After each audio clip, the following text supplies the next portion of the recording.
Hey guys, welcome back to Curated Confessions, where we drink wine, talk design. I am Hillary Smith. And I'm Brittany Pelche-Como. Cheers. And we are the lead designers and owners of Britt Hill Interiors in Prairieville, Louisiana. So we had a meeting with this client to touch back base and go over all the particulars of their remodel. Look over the bid they got back, and they kind of already honed in on what they didn't want to do, what they did want to do. But in doing that, they how can I say this? I had certain vision in the second guessed you, I think is how you say that. Yeah. I'm just thinking about it. This exact same thing I just explained happened on this one. Mm-hmm. Okay, so we might need to work on our business model. No, I'm like, just trust. Just learn to trust. No one can trust when you're saying this will cost you $100,000. That's like... Well, no, I gave the cheaper option first. I know, but what I'm saying is I think a human reaction to be like, I think I'm going to go get a second opinion. Yeah. I mean, all right, let me scroll online for days just finding all these ideas to send to you. Yes. No. Or maybe if I do some of the legwork, it won't be as expensive. Yeah. So let me tell you. Yes. I presented two options. Yes. For this pantry edition. One of them. She's saying pantry edition. She keeps honing on this pantry. It was a very small part of the remodel. But it was, yeah. She's very obsessed with this pantry. But this is the piece. Because I'm like, it's a $100,000 kitchen. And she's like, they want a pantry. And I'm like, that seems crazy. That they kept going back and forth about, because it was like the focal wall, basically, we're creating a wall in the kitchen. They needed a functional pantry, but unfortunately the way the kitchen was positioned made it... They had a little corner closet that was their pantry before, and now we're making a walk-in pantry with wraparound shelving and whatnot. Almost like a butler's slash pantry slash whole additional room. Mm-hmm. So first option I gave was a stained door with obscure glass, and then the rest of it was sheetrock. Hung a nice piece of art on the wall in the 3D renderings, and then their kitchen cabinetry started after that. Then the other option was basically a continuation of their kitchen cabinetry, but it was faux cabinet panels that kind of made up to where it was a hidden door pantry. Mm-hmm. But I really liked, and we were stressing, because we were thinking about either an antique pantry door or some type of cool swinging door. Anywho. Some saloon doors? Yeah, something cool. I don't know. With a little push thing. So initially they went with the hidden pantry door shenanigans. Mm-hmm. So full circle, months have passed by. She starts looking at AI pictures and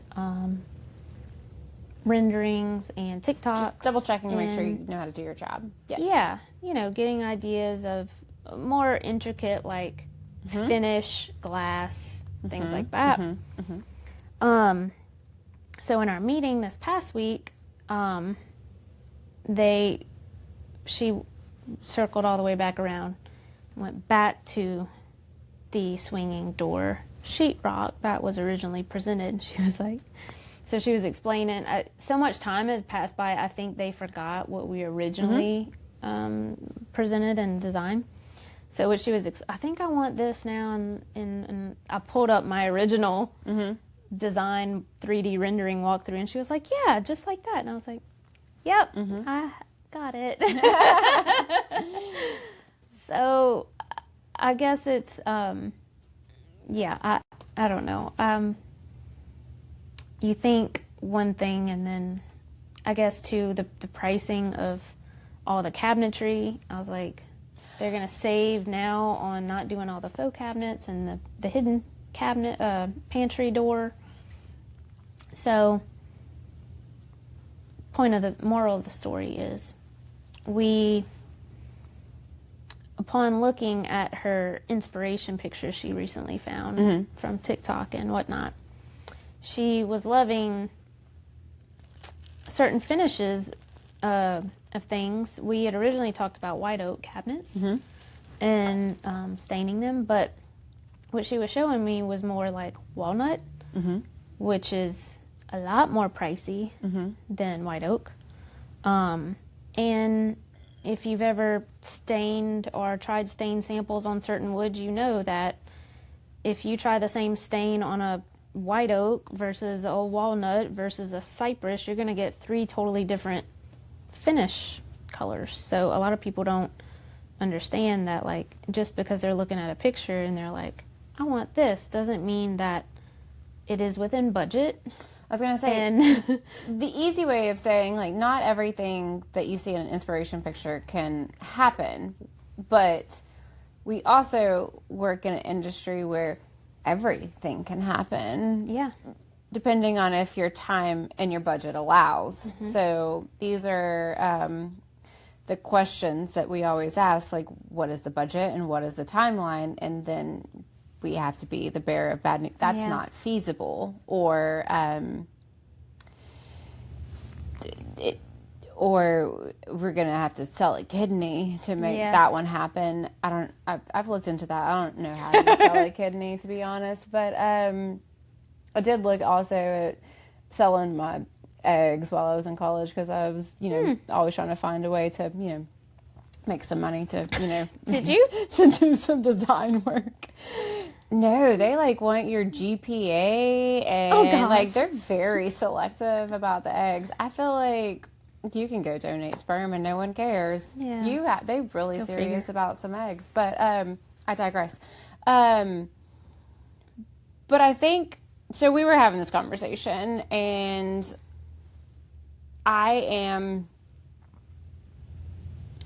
it's really just a weird way. You don't want to scare people off, but also you want to be honest and open with them. And we were talking about, oh my gosh, remember back in the day when TLC, that's where I used to watch home design shows, Trading Spaces, and with the little cute guy that was on there, the little carpenter. Oh man, I loved him. And they would redesign a room for $2,000. I don't know if anyone's tried to paint a room here recently, but if you want good quality paint and some paint brushes and some frog tape and we're not sponsored, so I'm going to bleep that out, I'm joking. And you can spend $2,000 just on paint, and you still have to do the labor yourself. You want a new light fixture with all matching bulbs because you just moved in and all the bulbs are all crazy. You can spend $2,000 on light bulbs. You can spend $2,000 on cleaning supplies just to clean your house. So times have changed. So that's where we started, and that's where I started, I guess. So I don't know what was on.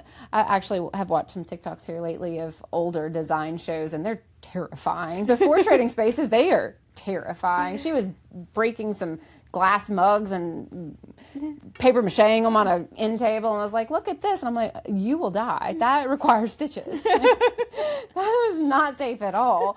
So codes are a thing. I mean, not about furniture, but they should be.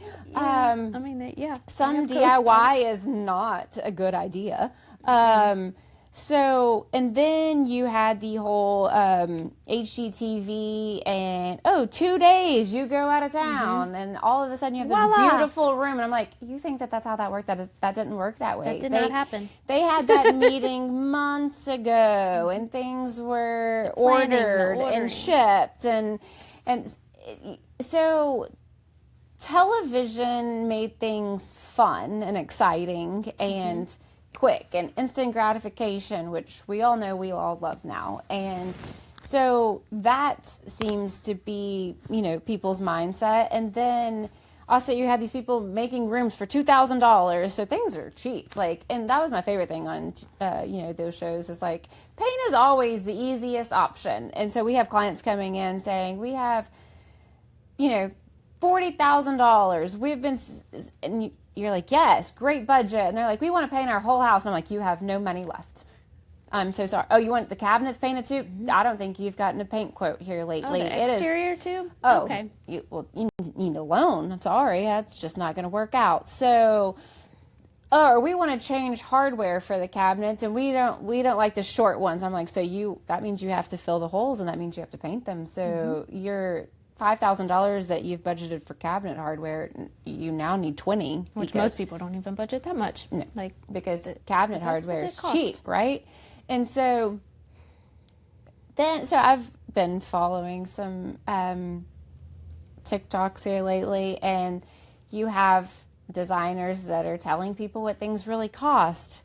And while some people in the comments love that, some then tell you how crazy you are that you do that. And so, but I think between television and now AI, which we could go on and on and on about, apples to apples, I guess, or apples to oranges, or what are we actually talking about? Or what is, like, I don't know if people really... We're letting you know why we're still needed. Is AI great for, like, seeing different paint colors in your room? Sure. Seeing if you want a blue sofa or a white sofa? Of course. Instant gratification, seeing how you want your landscaping or if you want to paint your exterior of your house? Great. We do have a client that sends us pictures all the time, and he's like... he'll take a picture of his pool and be like, I put a $sign in the center of it, or I put like money like flying everywhere. And we're like, love it. We like both of them. Build 2 pools, actually. And so it has a great purpose as far as giving you a starting point or a better way to express what you want. But, so my niece came to visit. She loves some Chat GPT. And I'm like, I just, to be honest, refused to download it because I heard some scary story about it hurting some kid. And then, nope, that's not happening. It'll convince me that I'm crazy. So I'm not talking to that thing. But he coddled her and told her she was, the best. And I was like, how did you get your guy to talk so nice to you? And she was like, well, I programmed him to do that. And I'm like, okay. So how do you know if what he's telling you is the truth or what he thinks you want to hear? I don't really understand how this works in the big scheme of things. But like, we have had clients take a picture of a room and them say like, design me a beautiful room. Yeah. And it does. Yeah. Or they'll say like Pottery Barn-esque. And so it'll do that. And the problem is the shelves, there's only 20 inches next to the window. There's a shelf there. So now you're talking about this little 15 to 18 inch shelf that obviously they have on the wall. And we're like, where are you going to find that? Because that's like not a thing. And it has this really pretty bowl on it. And I'm like, what? That bowl can't fit on that shelf. Like that doesn't even fit size wise. So it'll design the room for you, but trying to find the furniture at that scale is not an option. And it doesn't care. It did what you told it to do. It said make a pretty room out of this space based on your design aesthetic, and which also is great until you have to say, well, then worry about symmetry and worry about flow and also worry about codes and worry about, and you start saying all these other things, well, then it glitches because it doesn't, which so do we, but then we sit down and figure it out. But like, we're like, no. And then you say, build it in, my $20,000 budget, and sure, but based on where is this stuff coming from, which I have seen some of them source out materials and stuff, but you have to get really deep into that and there's like know what you're talking about. I mean, know what materials are needed and know what, you literally would have to have like your contractor's list of, this would get so in depth. And so, which she was using she had gotten in a little car incident. And so she's using her Chat GPT to tell her, like, is this going to be an affordable fix? is this going to be, like, how much should this cost? But I'm like, you're telling ChatGPT what is wrong with your car, and when did you become a mechanic? Yeah. So you smell gas, so now it's your gas line, and I'm like, okay, well, it's now telling you how much the parts should be and how much the maintenance or the repair should be, but what is it tied into, and is that damaged, or so at what point does that become helpful, or does it start making you second guess who's actually doing the work? Which these are, is it a great tool to double check something? Yes, if you know that you're comparing apples to apples. So which is very similar to AI showing someone a picture of a room and having a little tag on something. Oh, you can purchase this console here, and okay, let me get that for my room, but without knowing, just like what I just went through with the depth in the window, and you don't know how far the draperies are gonna go out, and you don't know how close the rug is gonna be to that, and you don't know how far it needs to be from the fireplace because you have the gas on-off turny thing, whatever you call it. Like, you probably know that, but yeah, that big scary key whatever thing. That thing is. Like, there's so many things that, like, that is what we are here for. That is what we are here to figure out and make easier for people. And so yeah, that we're gonna take a deep dive into all of this in part 2 of this episode. I thought we were in part 2, so I'm not even gonna lie. Yeah, we're like well into this.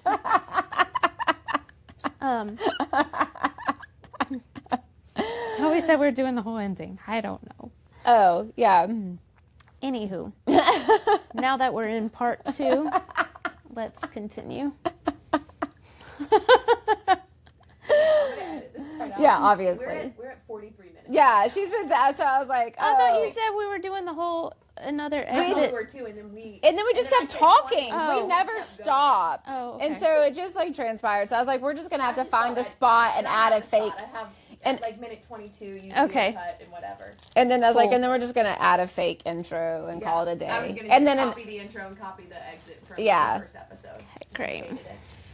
We keep going though. Sorry, I thought you knew. I was like, once we started talking AI, I was like, we're all like, well into it. I was like, Hillary's talking about all the good points. Well, I was like, we're at 43. We have. It's like we're at 43. I was like, minutes for each of them. Like that's. Yeah, I was like, no, I'm almost done here. Yeah. Okay, wait, what else did that was hilarious when you looked at it in the camera and said, and we'll get into that in part 2. I was like, I was like, how long she want these to be? I'm gonna be drunk. Only like 25 minutes or something. I don't know. We're at 43. Who could know? I thought you caught on and just went with it. I'm glad you knew what was going on. Okay. So I don't remember what we were saying though. There's things like if you are wanting to, I had a consult I went on not long ago, and someone was wanting to open up their kitchen to their living space. Well, you can have AI envision that all day long, but AI doesn't know load-bearing. It's a load-bearing wall, and what has to be moved, and that there's a kitchen hood vent on the other side that goes into the attic, and I mean, there's like, it goes on and on and on. So things like structural, things like emotional, like there's a lot of things that we pick up on when we're at someone's home, when we're meeting them, as far as what they're truly wanting out of the space without saying it. Like, so we have a client that we worked with that was adamant she did not want a kitchen island. And when I say I appreciated the amount of detail she gave us, so it's catch-22. Yeah. Which I've never understood what that saying means. I'm sure there's a meaning behind it, but I'll be Googling that later. But sometimes you can give someone too much information, and sometimes you can give them not enough. Yeah. Like, it is our job to ask a decent amount of questions But at the same time, when people are just divulging all this, you just start writing it down, and then you're like trying to fit in this box. And so you do the design that hits every one of their bullet points, but they're just sitting there going, it's still not it. And you're like, I know, because you need an island. Like your space needs an island. But they have envisioned an island a certain way and they don't like it. But I'm like, flip the island the other direction. Yeah. Wait, you can do that? And yeah, you're doing a remodel. You can do whatever you want. So, but she was adamant about not having an island. And then, but I want, I need ceiling height and I need this. And I'm like, okay, so we can take off your whole roof if you want to, spend $100,000 and get a new roof and do, reframe that. And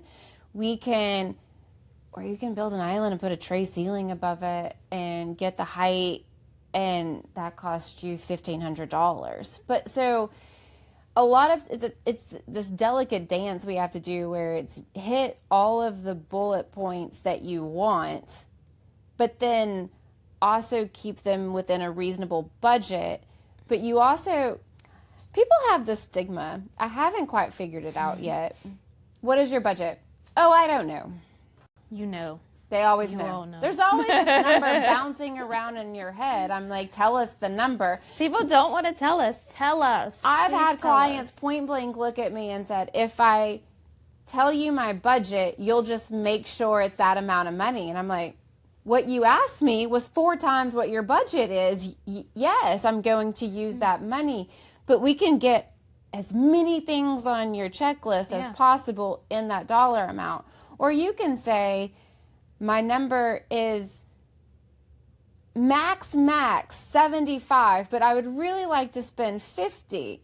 Well, now I have, being 40 years old, I've figured out that not everyone is nice. So yes, I guess I just assume everyone's like me. And I'm like, well, then I would try to sit within 50 because that's what you told me. I get excited when I'm like close because it doesn't happen as often. But I'm like, oh yeah, I got under budget. It's But I'm not. like, you should always have contingency money. Yeah. So no, you shouldn't tell people what every penny you have No, you should at least have 10, 15% set aside for contingency. But to not give a number, well, we're going to do a design that hits all your bullet points, and I don't think people are prepared for what that number actually, because the want list, we were also talking about this.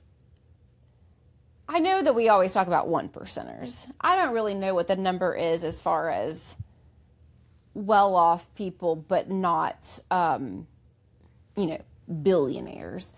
But I don't know if y'all have noticed, but the people we follow on Instagram and TikTok and all, if you go back and look at their old videos, they were all in their studio apartment or these 2-bedroom homes. And then all of a sudden now they're in these luxurious, beautiful kitchens. And now everybody wants that. And I'm like, they're rich. I don't know. They got famous and you gave them money. I don't know if you understand how that worked, but they started out small and have now made more money. So are you, do you understand that they're at a different tax bracket than you is the polite way of, I don't know if that's the polite way of saying it, but every job is important and everything is possible but how do you tell people to have realistic expectations, or what is your dollar amount? And people are like, oh, I don't know, just do the design. And then they're upset when you're like, this is a $60,000 room. And they're like, I feel like you could do it. ChatGPT says you could do it for 20. I'm like, yes. And I get a lot, people showing me pictures of bathrooms that are floor to ceiling marble and the most expensive Calcutta marble and all the detail on the edge of the countertops and all this marble arched doorways. Yeah. Oh, but that's if they're $20,000. I would like this look on a better budget. Okay, let me pick you some porcelain tile that looks like marble, but that's all in the communication of you telling us your budget. Same thing goes I for love a this room. look. I know I can't afford it. Yeah. Or how can I tell me achieve how this? much this room is. Not 120. Yeah. Easy. So that was one of the TikToks that I watched, that it was just a lady, and it was like custom cabinetry, $25,000, custom, or not custom, but just designer plumbing, $15,000. And some, finally the comments were like, thank you so much for being realistic. Yeah. Like, thank you for letting me know that this is not something that I even aspire to spend money on. Like, I want this bathroom, but even if I had $150,000, I don't want to spend it on a bathroom. And I'm like, that is fair to say. You don't have to. But I think we've all gotten accustomed to watching influencers and all these beautiful things, TV shows that put them in $1 million mansions, and like we're like, which nowadays $1 million isn't even a mansion. I don't even know the definition of a mansion, to be honest. And I'm like, I think we've all, like, I know over the last 20 years, things are just not at the same. They're just not at the, which that's every generation. And I'm like, oh my gosh, I feel so old. Back in my day, you could buy a whole mansion for $500,000. And I'm like, we tried to quote out a client's pool house, and it was $500,000. And he was like, I just can't, understand that. And I'm like, you still have all the same subs. You still have a general contractor. You still have everything.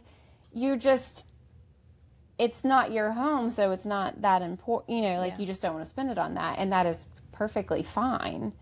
Or you start taking into account, do you move versus do you remodel? Like, these are all valid, points to make. And we do, like, that's the whole, we're like, we offer consultations.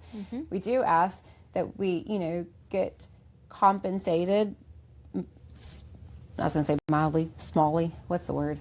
A teeny tiny bit for our expertise, but, just for our time. But, like, let's have a conversation about what your actual goal is. And before you buy a house, and then we go in there and we're like, oh my gosh, this is going to be $500,000 just to do what you want to do. Yeah. Have us out beforehand. We don't mind. Yeah. Stop by and talk to us. We don't even charge to have a conversation. I love to, oh my gosh, people come in here. I'll take a seat. Let me tell you about some things. But it is, people do come in here and ask us, like, well, I want to quote, how much would it cost to make this kitchen? I'm like, well, that's not fair either. Like, I need to call like 18 people, and to get a true bid isn't, but I can easily ballpark and be like, are you willing to spend 100? Yeah. Because that's what you're looking at. Or, so, but our thing is, my husband does HVAC, and the amount of time he's been talking to me about data centers and AI, and I've also seen, so I'm like, okay, so this is the future. Everyone is spending all of their time, money, effort, energy in getting, those are like literally what they're spending all of their water and energy in to get these data centers up. And so then you have, of course, the huge pushbacks from the communities that it's affecting, which, brings in jobs, but takes your resources. We could go on a whole green, or, just, I don't know enough about it, to be honest, but it is interesting to me to do the research. But we're part of a women's group that small business owners were in, and they were posting flyers and stuff that they did, and they were using AI, and everybody was like, I would never use a company that used AI. And I'm like, so you can use it every day when you Google something, but a small business trying to make something look fun or catch your attention or find an inexpensive way of doing a little marketing, they're now the bad guy because they're using AI. But those big corporations that you use every day are using AI every single day, and you just don't know it. Yep. I do understand, like, no, don't take money away from your graphic designer, or no, don't take money. But you're also getting upset at these small companies that are trying to just get a leg up. So I just don't understand I don't know if anyone even knows what they're talking about when it comes to AI. I know I don't. I'm being completely it's so extensive as far as what it can do and how useful of a tool it can be. Correct. Like, I just scrape the surface on, like, I don't even use it for design stuff. I use our program, but I'm like, it is great. Like I said, a great tool for quick, you know, if you want to see your room, but just don't expect it to design for you. Like it can give you some inspiration, and it can give us some inspiration as to what you're wanting, but just don't make it you know, think that it's a realistic tool that you're going to get that duplicated in your home. Or like without doing just as much due diligence on that as you are on, you know, getting bids from other people. Or it's very common that when you're doing construction that you would get multiple bids, but all of a sudden now that if my phone tells me it should cost this much, that's how much it should cost. Or there's a lot of factors that go into that. I didn't mean to go on a soapbox. I'm trying to figure out how, like, you know, small businesses are held to this standard, but yet, you know, larger businesses are all doing it behind the scenes. So it's just very curious what has been told to us about, you know, AI and what it actually means, because I do watch those robot movies and I'm terrified that they're coming for me, but it's going to take over. I'm not a sci-fi person, but I'm like, that's scary. I'm scared of it. But I did think that, like, AI was going to take over our job, and then I started seeing some of the designs that people are coming back with, and I'm like, we good. Nope. Yeah, that's not it. That can't happen. Now, if you want to know if your room would look better green versus blue. Let me give you a quick example before we leave you today. Okay. So I had a client doing a small condo design for, and she took her little breakfast room and was sending me AI pictures of different size tables and chair configurations, and I'm like, she was like, I just don't know what to do because there's not enough room to walk around the table to get to the kitchen. It's just so crammed, and I don't know what to do with it, and this is kind of like my vision, but it still doesn't help the space because I know how small it is. And I know what AI is showing me is like the different size tables and like, square versus oval versus round. So we were going back and forth. She was just sending me all this, and I'm like, well, why don't you we create a banquette, like a corner banquette in the room, so we can basically push everything closer to the wall and have the table there, which creates a walkway into the kitchen. And she was like, oh my gosh, genius. Like, I would have never thought of that. Nor would AI, because you didn't they tell don't it know. to do it. Yeah. So that's just one example of, like, just seeing a picture of a room and knowing how to manipulate your lighting and your furniture to where it works better for you. So yeah, that's I'm also going to leave you with something scary. So me and you were you and I. Oh, here I go. We're having a conversation this morning.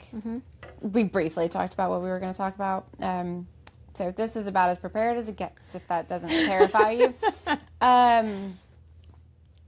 Literally in the meeting, have a conversation about it, go back to my phone. I have a thing saying, if you're confused on what AI will do for your business, you can join this seminar and you can do, and I'm like, I'm so tired of it listening to me.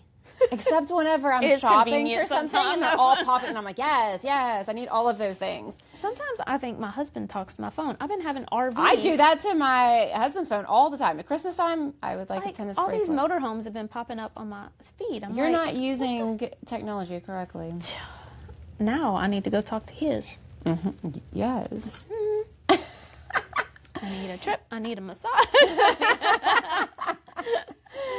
Yes. Oh. But I mean, that was my soapbox about technology. I don't know if we got anywhere, but that's it. Yeah. So I don't know if anyone followed along with us, but I hope we got our point across. All I know is robots are coming for them. And that lemons are great. Hydration. Chilton. Cheers. But like, subscribe, follow us along on social, and you can see our podcasts on Spotify, Apple Podcasts, and YouTube. That's the last one. That is like the one, but yes. I don't know why. I need to post that somewhere. Anyways, I hope y'all have a good day and you enjoyed. Cheers.